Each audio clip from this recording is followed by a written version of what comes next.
Well, we're at it again, guys. I'm here. I'm struggling to catch my breath. I just did a few push ups, and that pushed my physical limit to the limit, which is embarrassing to say. But, ooh, I am trying to gather myself right now and not huff and puff on here. But thank you for tuning in to the weekly daily podcast. It's me. It's the daily part of the podcast, Ben Dailey. Uh, Appreciate you guys tuning in. It is good to be here. I am winded for realsies, and I hate that I just said that, but you guys get it. Whoo, man, that's embarrassing. It feels like you guys ever do a basic task and just get wiped out? I guess that's what being 35 years old feels like. Just not good most of the time. People are like, "Do you want to go do this thing?" And you're like, I don't know. Is it going to make me huff and puff? Because if so, no thank you. Although, you guys probably know, I like to huff and puff. I like to exercise. I like to do stuff. But it is funny, like I run quite a bit, and I'm still like, yeah, but a couple push-ups just is more than my body can handle. I feel like right now trying to control my breath like I'm sleeping. I sometimes sleep with it doesn't feel like I'm sleeping. I'll explain it. I sometimes sleep with the mouth tape that covers your mouth so it forces you to breathe through your nose. And a lot of times I do that and my body's like, we need more oxygen. So I'm like, not hyperventilating, but really struggling to get the breaths in. And I don't know. That just feels when you're laying in bed doing nothing and you're like, I can't catch my breath. It's a pretty discouraging feeling. When you're like, my heart rate is at 45 right now, and I can't get enough oxygen. My body is doing the opposite of exercise, and I cannot get, I almost said the H2O, the O2, the oxygen 2 parts into my bloodstream. Pretty wild that we breathe oxygen. That's what keeps us alive. But the atmosphere, the air is only like 19% oxygen. It's mostly nitrogen. You don't hear about that much, you know? All this science talk out there. No one's giving nitrogen any love, you know? What does nitrogen do? I don't know. I think they put it in Miracle Grow. You guys know about Miracle Grow? Is that even a thing anymore? I don't know. All this genetically modified food is wild. When are we going to go back to? I mean, I've ranted about it plenty about why is it so expensive to just have the normal stuff. And it's so sad to see that we get used to these big tomatoes and these big genetically modified things, and then they're like, would you like to pay double for a squash that looks sad? It's organic. We didn't give it anything. Now it just looks sad. It's twice the price, and it looks dead. Oh, man. And I say, all right, put it on my tab. I went to Whole Foods yesterday. Spent $211. Yeah. It's a lot. Food's a lot. I don't even have anything funny to say. It's just a lot of money. All my savings is going into chicken thighs and asparagus.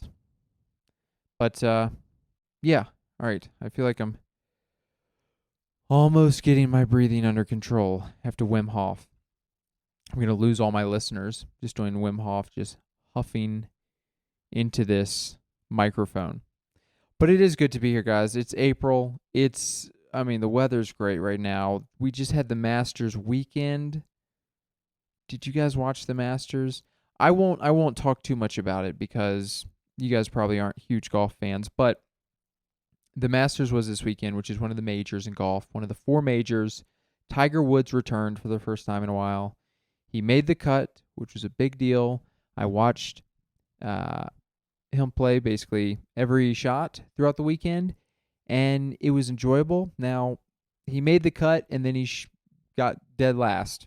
for people who made the cut. He played very poorly over the weekend, but you know what? He made the weekend, and I got to see him, and he looked a little stressed out.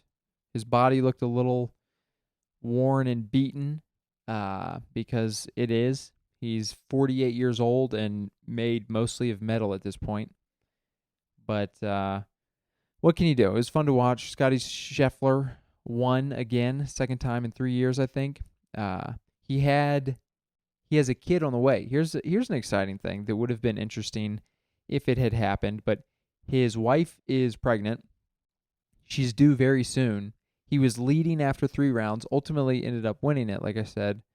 But he had told the press and people, he said, if my wife goes into labor, I don't care if I'm winning the tournament, I'm leaving to go see the birth of my first child. And that is that's pretty cool stuff. Seems like a down-to-earth dude.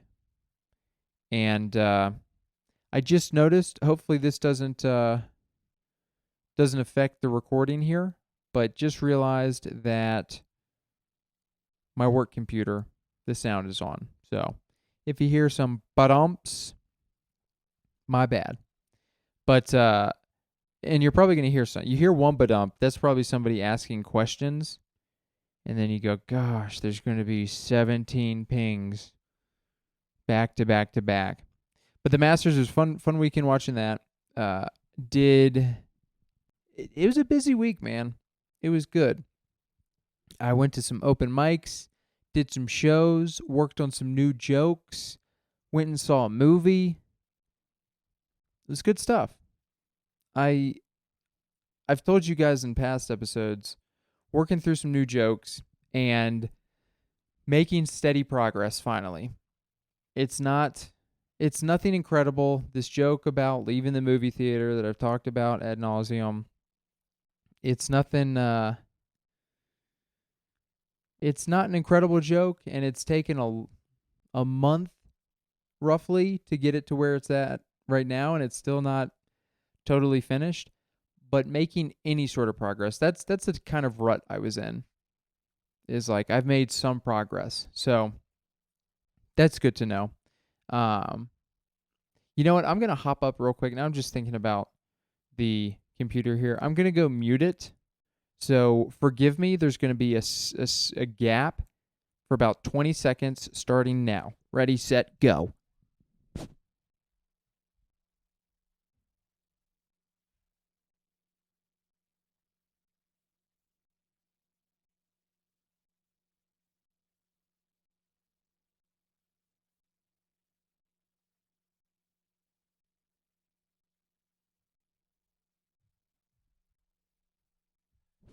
Okay, I'm back. Oh, man. All right. Sorry for the gap. Lost all the listeners right there, probably. Also, I'm not entirely sure if I muted it, so it's going to be embarrassing if I hear the sound again, but we'll find out, guys. Like I said, working through that joke about leaving the movie theater, and I've got a couple other jokes that have kind of have legs to them. There's a little bit of promise to them, which is exciting. And you know what? A lot of times that's all it takes. It takes one or two things to get the ball rolling. Then your creative mind comes back. You start putting bits together again, and I feel like I'm close. Trying to do another joke about allergies. Got a finger guns. Guys, do you like it when I do my fingers gun? That doesn't make sense. But I got a silly joke about finger guns. Yeah, so it's all coming together. I went to a couple mics, went to Long Table open mic on Monday, went to Deep Roots on Tuesday, and then went to 2 open mics on Thursday. So did 4 open mics in a week, which traditionally is not a ton, at least what I've been doing for the past 5 years on average. But I've said it before over the last couple weeks, this last month or so, I have not been going to many open mics. So that was probably the equivalent of the open mics that I did in the previous month. So feel like I'm getting some momentum back, getting some getting back in the routine of going out, working through some new jokes. So yeah, it's been good. You guys, if you're watching the video, I'm wearing a little running hat here. It's hat weather. It's sunny out there. I'm gonna be sweating. I'm gonna try to run later. I'll probably wear this hat. And I also noticed when I put this on, I've said it before, but this running hat, it's like a little tiny sweat hat, is what it basically is. But it fits my head, but that it's like this is not a normal size hat. So finding hats that fit me are obnoxious. It's like I don't want to just buy running hats in order to fit my head. But I also noticed looking in the mirror, it's like crooked. I have to put it on I think if I put it on straight, it's crooked, so I have to tilt it, which then makes it uncomfortable. But you do what you got to do to look good out here, okay? A lot of us are out here just walking around with wedgies because we're trying to make our butts look nice. I'm not doing that at all. I don't know who that was for. That was kind of out of character for me. If you guys know me, I'm a clean comedian and a clean individual. If you're a friend of mine, I've never said a curse word, okay? You know that. You can vouch for that. I only say golly gee. I say a lot of shucks. I say a lot of, shut the front door, son of a biscuit, and gosh darn it. Okay? Those are all phrases I say a lot. I don't I feel pretty comfortable saying those in all settings, so that's just how my comedy is. That's how I am as a person. Just a pretty cool dude saying golly gee out here. But yeah, I don't know what I'm talking about, guys. I'm all over the place. My brain is, I was going to run this morning, didn't do it. I'm pretty disappointed in myself, if I'm being honest. I went to bed early because I was like, I'm going to get up at 6 a.m. to run. And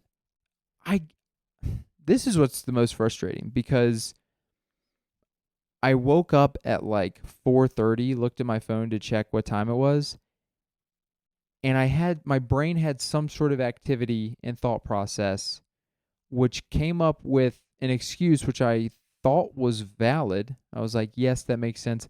I actually can't run this morning because I have to XYZ. And so I was like, I'll run after work instead. And then I woke up at 6:30 instead of 6 to kind of just get my day started. And I was like, what was the excuse that I came up with? I could not and cannot think of the excuse. So now I'm kind of peeved at myself because I think it was one of those half asleep, half awake thought processes where you come up with an excuse to prevent yourself from waking up, but it's not a legitimate excuse, but because you're half asleep, you convince yourself that it's legitimate.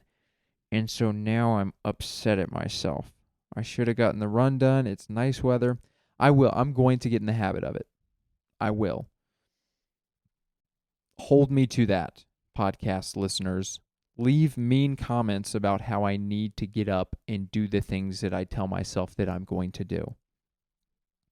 I need to be held accountable. I feel very disciplined. I've said this before in many ways. But getting up early in the morning and completing exercise is probably the one I struggle with the most. I'm not disciplined at all. I have the thought of wanting to do it, and I don't do it. And I need to be better at that. So please, tell me I'm an idiot. Go to YouTube. Let's get the algorithm. Let's get this episode in the algorithm by 6 people saying, you're an idiot. Or other mean comments. Or nice comments. Be like, hey, actually, everybody struggles getting up early. You're a good dude, Ben. You can say that too. I'll like it. Maybe I'll respond. But that's what I was going to try to do this morning. I ran a couple times. I've been trying to get back in the routine of running. I've said that before. But I've been doing pretty good. Did not run over the weekend, which was a shame, but got out for a walk and did some healthy things. But need to get back in the routine. I would love to run 5 times a week. 5 times a week. I want to get that sweat coming out of my body and just, break up the brain fog and run through it. I've been feeling tired though. Not super tired. I just think the whole 30 diet that I'm on, I'm not eating many carbs, and so it makes sense being a little lethargic. But yeah, let's go back through the week, guys. It's been a fun week. I told you about the open mics Monday and Tuesday. Wednesday, I did, hold on, I'm going to have a sip of water. I like wearing this hat because when I lean forward on the video without the hat, you get the full front head nudity, the thinning of my hair, which unveils my nude skull, my noggin. And you know what? It's a sight to see, not in a good way. But this hat covers that, okay? So I can just keep leaning forward and you guys won't know. There's a full head of hair under here, okay? It's very thick and it's not balding at all. I tried to wink on camera, and that was a little awkward.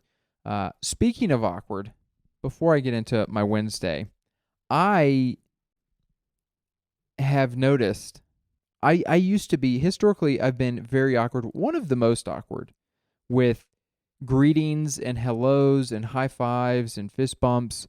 I've been so messed up in this department. I just make every interaction so weird and so uncomfortable.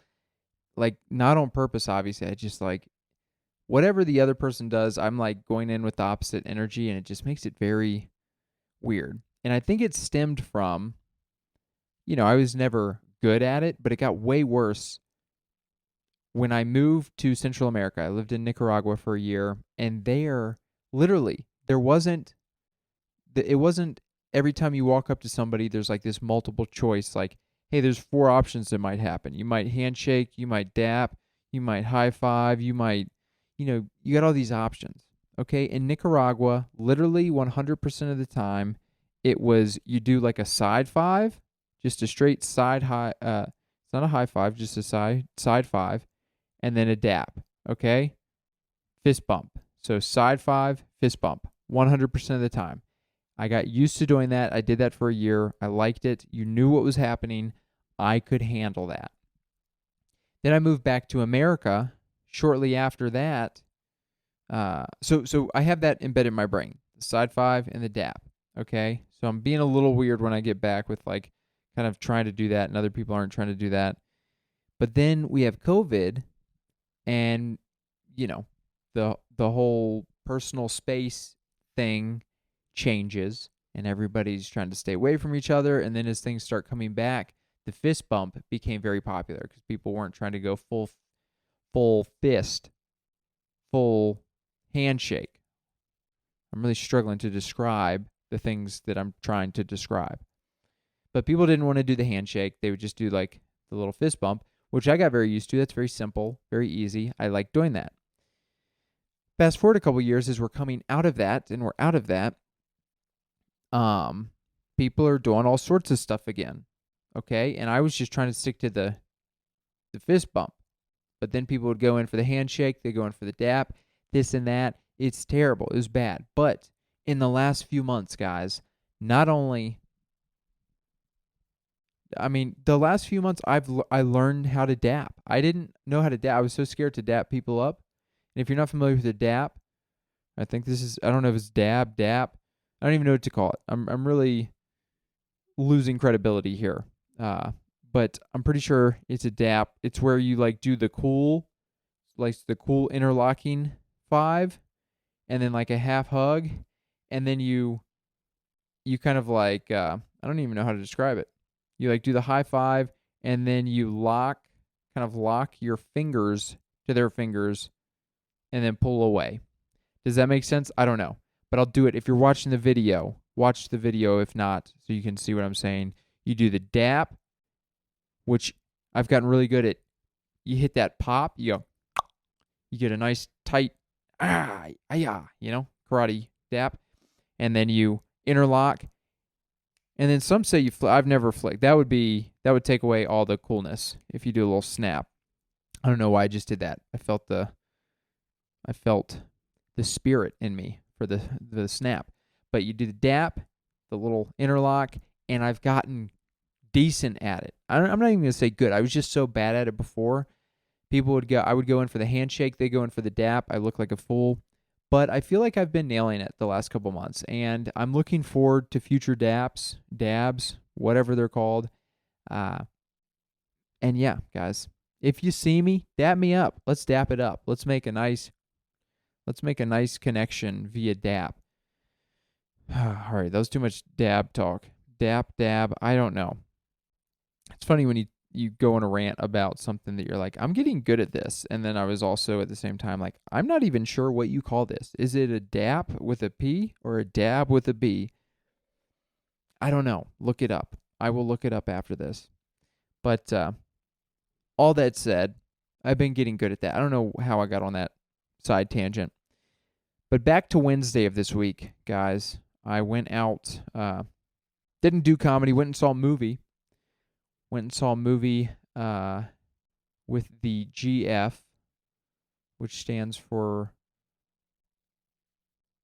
girlfriend. I was trying to think of something, a goofy acronym for GF. Couldn't think of it. My brain was just like DAP or DAB. I was still trying to think about that. But went and saw Late Night with the Devil at AMC up in northern somewhere, Westminster maybe.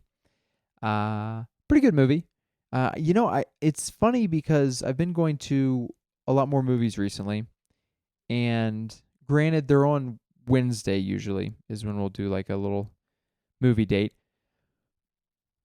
But there's nobody in the theaters, and I love it. It's great. But also, not only are there's like very few people in the theaters, these theaters have recliners, and the max capacity is like 45. So it's like a very different movie experience than from what I remember growing up, where you're like, all right, you're packed in there. It's, 100 plus seats. Most movies, are pretty full. But yeah, just having if you have more than 8 people, it's like, whoa, this is crowded. A lot of these movies are like 4 or 6 people total. But Late Night with the Devil, pretty good. It was pretty interesting. It was a movie about, it was kind of, I don't even know what you would call it. Like a mockumentary. No, I don't know if that's, I'll explain it and then you can tell me what type of movie it was. It's just a regular movie probably, but it was basically about a late night show during the era of Johnny Carson.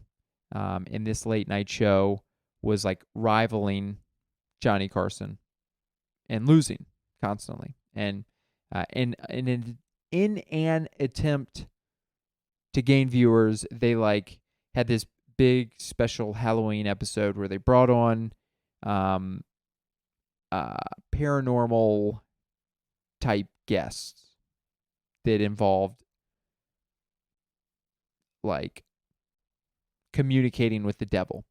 And so the movie is just capturing this as if it is like what's happening. I don't know if that makes sense. Because it was just basically capturing the on-air parts of this late night episode, and then as they go off air, it's capturing the chaos behind the scenes of them scrambling to get set up. And it was pretty good. It was an interesting thing. They had elements of real world stuff. Well, I'm not making any sense. They had elements of the first guest was on the late night movie was this medium, this guy who said he communicated with deceased individuals. And another person that was on the show that night was a guy there to prove this guy wrong as a fraud. He was like, I will pay all this money if you can actually prove that you're doing this.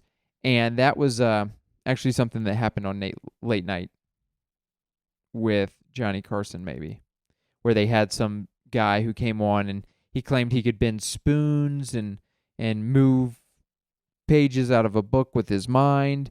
And they they brought him on this show while also bringing somebody else on the show to prove him wrong without the magic guy knowing.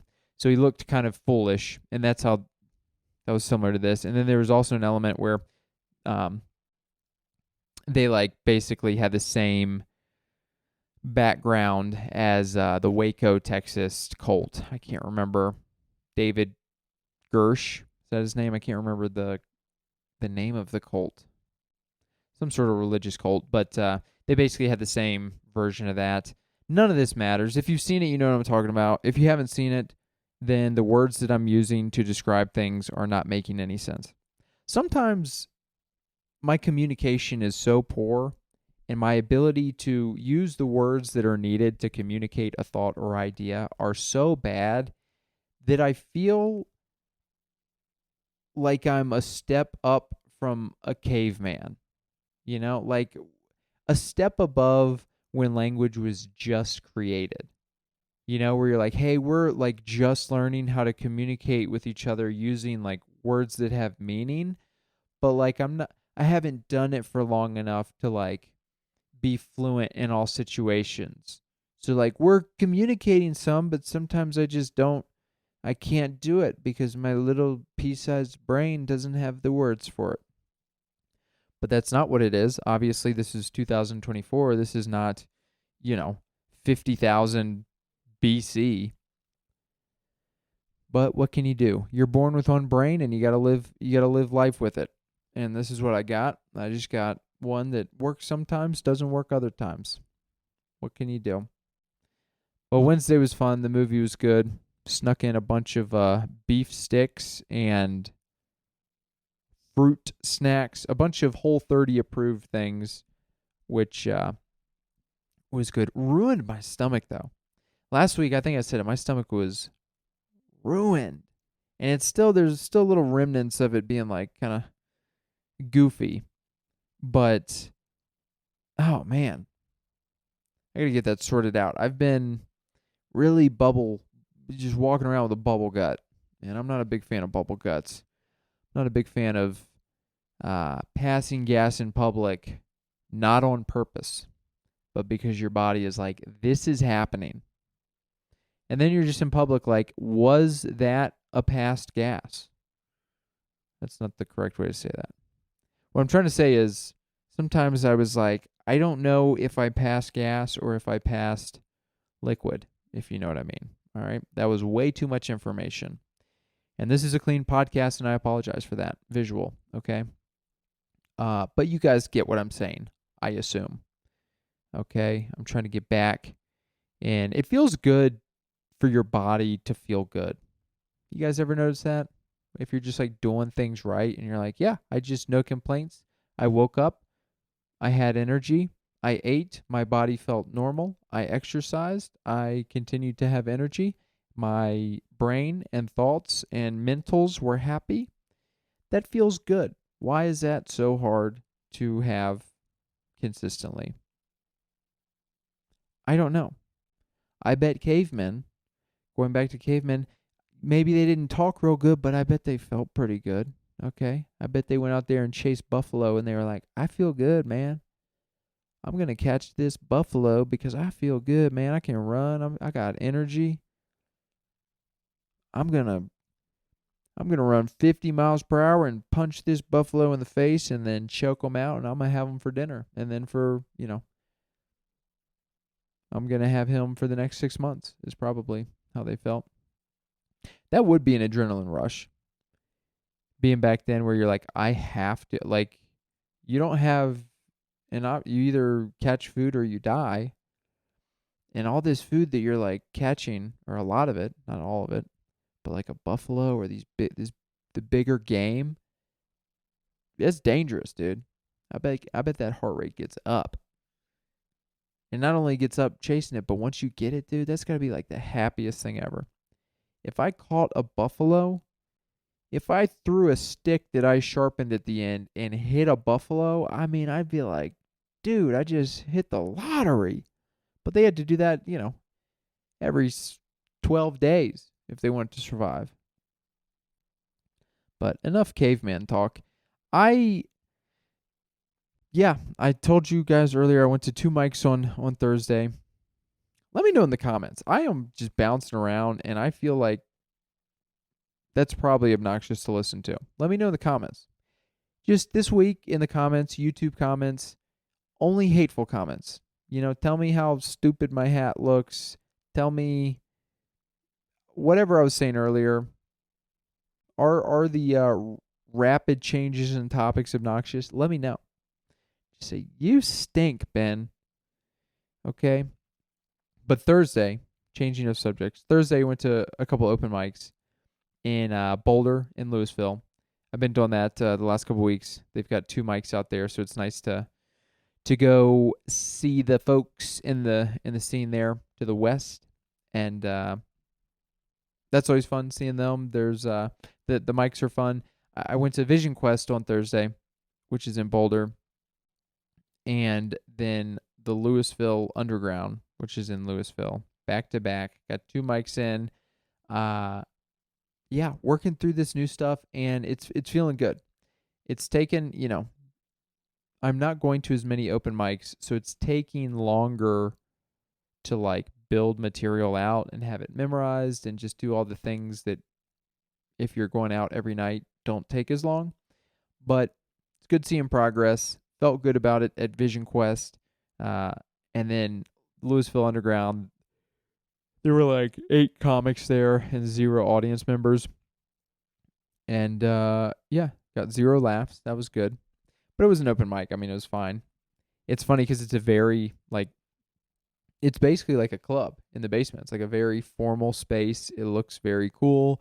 You're on a stage. The lights are in your face, so you can't really see the audience, which is honestly preferred. That is a good way, especially if you're bombing or if no one's listening, you can just go up there and kind of just you're looking around and you don't really see anything because the lights are blinding you. And you're like, all right, I'll talk into the void for 5 minutes to rehearse this material that I kind of have memorized. But did that on Thursday. Feel like those were productive nights. And then, it was a busy weekend as well. I had some good shows. It was exciting. On Friday, I did a Don't Tell. Hosted a Don't Tell show at a wine bar. I've hosted there a couple times, and honestly, that's probably been the best room for the Don't Tell shows that I've done. The most consistent, fun room. Fills out every time. There's 70, 80 people. It's a cool space. It's a large space, so it's a little echoey, but not enough to make it a bad show. The people there, the crowd was hot. I felt good. I felt goofy. I felt silly. Started off with a hot host set. Threw in a couple of the new jokes, and it always feels good, man. I feel like I'm getting more and more consistent on stage, more and more in control on stage, especially from the host spot, but also just in general.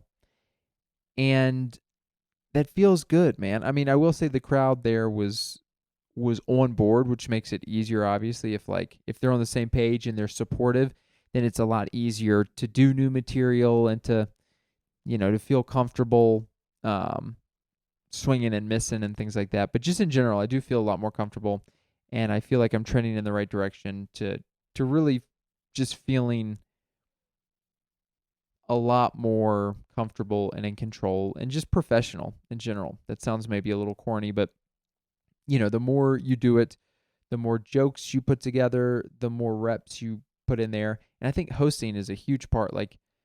Hosting's one of the harder skill sets to develop in comedy.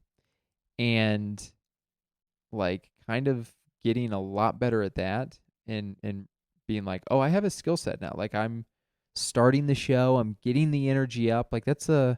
If you can do that, I feel everything else just feels so much easier because you're if you're used to starting the show cold and getting the energy up, then just doing a regular spot and going in when somebody else has already done that, you're oh, this is a piece of cake. But yeah, did that. Started out with a different set list. I put together like a different set list, threw in some new jokes, and it felt good, man. I did that movie theater joke. It was kind of funny because I did that one, and the first part worked pretty well. And then I have another part about just people eating in the theater, or how I love to snack at the theater, and then I talk about other people eating. But I threw in a new line, and it was such a bad line that I just bailed on the joke. It starts. I say I love eating snacks at the movie theater. I say, man, nothing gets me pumped for an action movie like butter on my fingers. And yeah, you felt it. You guys felt it when you heard it. That is not a joke. That's stupid. And people did not laugh. And I said that and I go, you know what? That's the end of the joke. That's a new one. And I put my feelers out there and you guys were not on board and we're going to move on. And that got a big laugh, which, yeah, so it feels good to like try new stuff. And even if it doesn't hit, have the wherewithal and ability to just be like, all right, tried a new one, didn't work. We're going to keep going.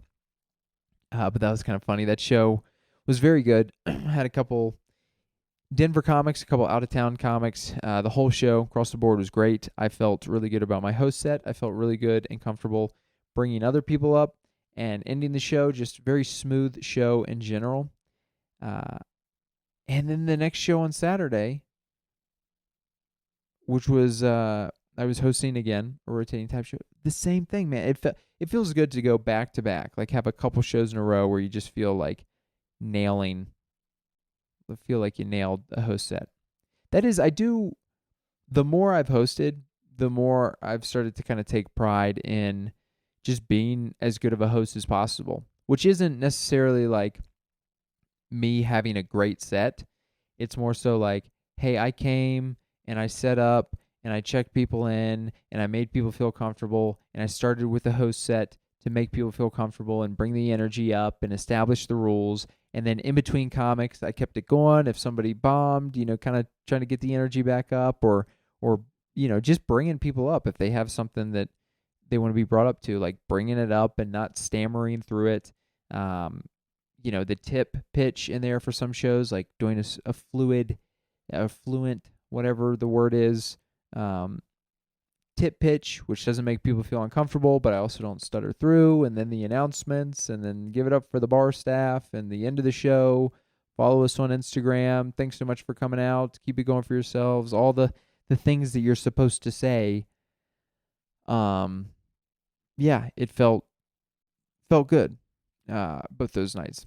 Saturday was very fun. So Saturday was I hosted a rotating tap show. I hosted a couple of those throughout town. That's just like a brewery series, or it's rotating tap produces a bunch of shows at breweries, like a bunch of shows, and I host like 3 or 4 of those a month. And this one on Saturday was at Emporium Brewing, which is a very fun room. That's like a show that happens every other month. But it was my first time hosting. Like I just got on board with it. Last month I did a show, but I just did a spot. But this is my first time actually hosting. So I'm like meeting, the bar staff and the people and kind of getting to know everybody. And just, it was a great room. Such a good time. It's a free show, so sometimes you're like, okay, a free show at a brewery. The bar is right beside where you're performing, so are people going to be loud? Are they not going to be loud? What's it going to be like? They were great. It was incredible. People were there to laugh. They were respectful. The lineup, everybody did well. I felt good about my set. Again, I felt good about bringing people up. The rotating tap is a little bit different than Don't Tell. Not a huge difference, but Don't Tell is a ticketed show. So people are coming in, they've bought tickets. I don't have to ask for tips. I also don't really have to, and I do sometimes, but you're like in a separate room. You don't always have to be like, give it up for the bar staff. With a free show, especially at a brewery where the bar is right there and, Some of the announcements are a little bit different. The strategy is slightly different. Again, not a huge difference, but it felt good to do both of those and like get through them fluently, to like have a good show, bring the people up, keep the energy up, and then also throw in the tip pitch. And it was awesome too because the the tip pitch, you always, get to see, did it go well based on payment. Like, if it's not a good show and you stammer through it and then you're like, okay, I got $20 in tips, that was bad. We got really good tips this time. It was a great show. I did the tip pitch. We had the Venmo codes out and got paid, people paid out, which is awesome. So that was a good time. People came up afterwards, and it was funny. This lady came up afterwards, and she goes, "Hey, I just wanted to let you know that was like such a fun show. I came with a group of people, and like because it was a free show, we had like no expectation. It was almost like a backhanded compliment, which I didn't take it like that. I appreciate it, but she goes, it was a free show, so we were like not expecting much, but you guys, that was like actually really good, and so that was good to hear. And then some other guy who was hammered and had a dog that like barked the whole show, and it worked out. It was fine, but he was like hammered. He came up to me like at the very end of the show and he's like, "Hey man, this is great. Like you got a great crew here. You don't lose this crew, dude. You can't lose this crew." Which I don't even know what that meant. You got a great crew here. I'm assuming he was like, the lineup is very funny. Don't lose this lineup. This is the lineup, man. And it's like, yeah, first off, half the lineup is out of town, so they're not, they're leaving tomorrow. Secondly, you can't have the same lineup for every show. You need to switch the lineup up because the same people will come back and see the same jokes. But anyways, he was like, "Yeah, dude, this is great, man. I'm a comedian too. I've performed here." And it was one of those things where I've been out almost every night with the exception of like the last month that I mentioned. But I've been out in Denver comedy almost every single night for the last 5 years. I've never seen this guy. He's not a comedian. He was just a hammered dude. It's funny when people, "I'm a comedian." You're like, "Yeah, no, you're where? You performed at one open mic. That doesn't mean you're a comedian." That's like running on the treadmill one time in 3 years and being like, "I'm a runner." Yeah, I tried it once. Never did it again, but I'm a runner. That you can go ahead and classify me as that. Anyways, that was a very fun show. It was a fun hang. It was a good time. Felt good. Really had a good time. Looking forward to that. This next weekend, I've got April 19th and 20th. I'm going to be at the Denver Comedy Lounge doing 5 shows there. That should be fun. If you're in town, come check one of those out. I've got the Badgerland Comedy Festival coming up at beginning of May. I'm doing a run of shows middle of May. Really looking forward to these new jokes, some upcoming shows, the tour, the festival. Yeah, it's all. I'm gaining some creative excitement back, and some momentum in that department, so that feels good. To go through a couple other things. To tie up this episode. It was kind of funny. Saturday had to get a couple things done. I went with my girlfriend. We went to New Balance in Littleton. I don't know why that was relevant, but there's a New Balance in Littleton, and we went there. She wanted to check out a pair of shoes, so we go in there, and it's one of those stores. I'm so used to like stores where they just like bring you the shoes and you put them on, but this was a store where they're like measuring your shoe and they bring it out and they untie it and they like slip it on, and it's almost like too much, where you're like, if you want to try on a couple different pairs, you almost feel guilty for asking them to do that, and then you're like, ugh, none of these look good or fit good, but then you're like, I just wasted this person's time. Should I spend $150? because I wasted their time, which is probably, the strategy to get people to buy. But this lady was helping us out, and she was making small talk while she was, bringing the shoes in and out. And she was just talking to my girlfriend. Like, I was just there for support. I was standing to the side. I hadn't said a word. I wasn't being weird. I just was like there to be like, those look good. Those don't look good. Those, to give my opinion. And so the lady was talking to my girlfriend, and she goes, so what are you guys up to tonight? Doing anything fun? And my girlfriend was like, yeah, we're going. She goes, we're going to his comedy show later tonight. She pointed at me. And as soon as she said that, I was like, oh gosh, I haven't even talked to this. Like, I'm not a comedian. It's funny because like, you do comedy every day for 5 years, and a lot of times you're very excited and about telling people that you do comedy. It's an interesting thing. People are interested in it, so it makes interesting conversation. But usually strangers in public is just it can be kind of weird to bring up just out of the blue. So she goes, we're going to my boyfriend's show tonight, comedy show tonight. And I was like, oh no, why did you say that? And then the lady, of course, like she goes, oh, that's cool. Who are you going to see? Like, she just heard comedy show, and she's like, who are you going to see? And in my mind, I was literally about to just be like, Kevin Hart.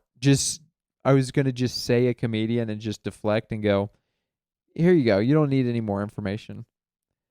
But my girlfriend goes, oh no, we're going to my boyfriend's show. He's a comedian. And I was just like, oh my gosh. Like, I haven't spoken to this lady at all. So I'm like, not being dragged into the conversation, but kind of being dragged into the conversation with like a weird introduction. Like, yeah, he does comedy. And then it's just like, I haven't spoken yet. So I'm just like this silent guy in the corner. And then like the little thing in the back of your mind is like, dance, monkey, dance. You're like, oh, am I supposed to be silly, goofy now? You're like, I just licked the microphone there. I didn't like that. But that was kind of funny because the lady was just like, oh, okay. And then we walked out, and I was like, oh, gosh, why'd you say that? And my girlfriend was like, you're a comedian. Are you ashamed? And I was like, yes. I'm a clean comedian. We don't get any respect, okay? No, it was fine. It was kind of funny, though. It was the first time in a while being in, like, a conversation with a stranger where, like, me being a comedian comes up. Like, I've worked at my new job. Well, at this point, I've been there, like, 10 months. And I haven't even mentioned that I do comedy. It's kind of funny. Like, I've never brought it up. And it's funny because, like, even this morning in our team meeting, they were talking about comedians and, oh, this funny joke. And it's kind of funny, like, talking inside baseball about comics without them knowing that I'm a comic. But it's fine. I don't need recognition. I want it. I have to have it, but I don't need it. I think that's a Michael Scott. I want it. I don't need it, but I have to have it. But yeah, it's been a fun week. Looking forward, like I said, to the next couple weeks. I got some shows coming up. If you're in town, come check out a show. Leave a comment, please. If you listen this far, good, bad, indifferent, just leave a comment on YouTube. For the love of God, let's get this algorithm pumping. But thank you so much for listening, guys. Honestly, appreciate you, you loyal listeners. I really do appreciate it. Thanks for tuning in, and I will see you guys again next week.